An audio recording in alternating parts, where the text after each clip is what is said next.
Hey, thanks so much for joining me today as I share just a quick thought in reflection on this past Sunday's message. And so we were talking about having a storm-ready life if you're with us here at Grace Assembly.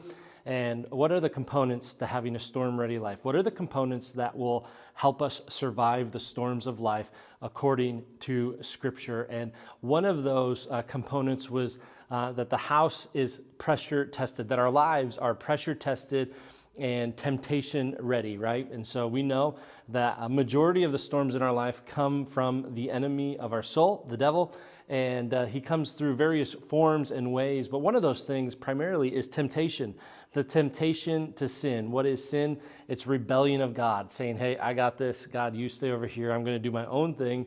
And so the enemy comes into our mind, our heart, our soul, whatever, and in our space, and begins to tempt us and try to convince us to do our own thing.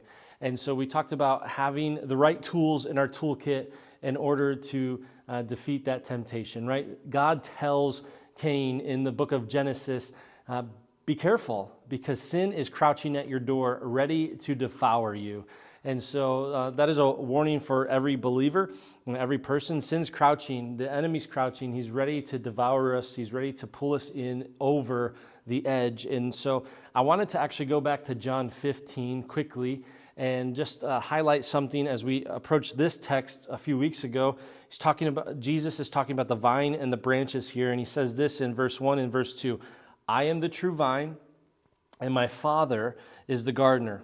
Every branch in me that does not produce fruit, he, meaning God, removes. And he prunes every branch that does produce fruit so that it will produce even more fruit. My question for us today is, what branches need to go?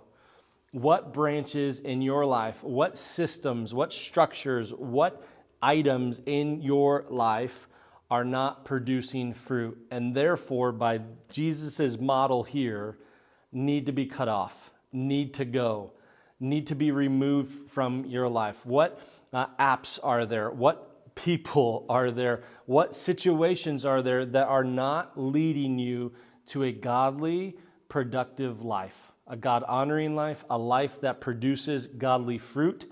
What areas in your life need to be removed, what branches need to be trimmed back or just cut off altogether so that you can fulfill the purposes in your life that God has called you to, and so that you can be storm ready, so that you can survive the storms of life.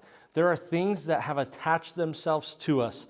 There are items, there are situations, there are even people that have attached themselves to us that are hindering us from fulfilling the very call of God on our life. And I believe that it is our job to take a catalog of those, an inventory of all those areas in our life, and say, all right, this needs to go.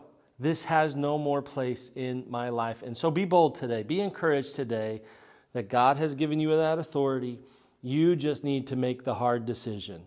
This thing is not producing good fruit. Why do I have it in my life? And so whatever that thing is, whatever those things are, make the decision to do the God-honoring thing, cut it off, remove it, reach out for help, whatever it takes to be able to live a God-honoring life, to be able to be storm ready. Hey, I hope this helps you. I hope it blesses you. Can't wait to see you back this Sunday. Looking forward to our new series, World on Fire. It's going to be amazing. Can't wait. God bless.